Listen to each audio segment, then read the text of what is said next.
This is how to put on a cervical collar. This is an Aspen cervical collar. So we will receive an order to put one of these on. So I would get a second set of hands, so one of the staff. This is Emma. She's going to provide C-spine precautions for the patient while I'm putting this on. So it comes out of the package just like this. Just comes apart nicely. You don't have to be too gentle with it. I sometimes will sort of try to loosen things up here. The first piece that we put on is the back panel.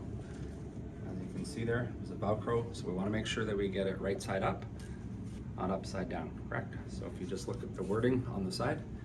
So while Emma's providing C-spine precautions, I'm going to dig really far into the bed so that I don't touch the patient's neck at all, and then I will slide my hand out.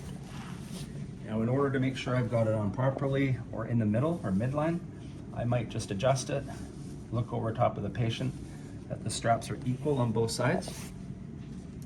Then I'll provide the top piece of the collar. This will gently come under the neck. Emma can move one hand and place it back on.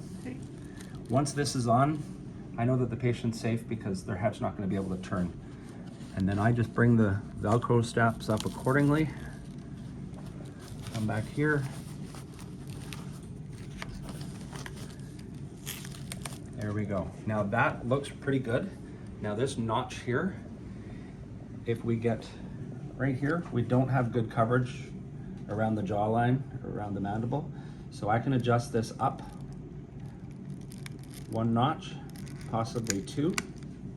Okay, I check for good clearance here so that the patient's going to be able to swallow when they're eating. So this would be an opportunity now, once the collar's on, to either sit them up, sit them at the edge of the bed, to make sure that once gravity is in place, that it's still fitting pretty good. I might adjust that up just a touch more. And we want the head in a neutral position. If the head starts to tilt back or it's too far forward, then that's not a good position. We want the head in a complete neutral position. So we've got good clearance and we've put on an Aspen collar.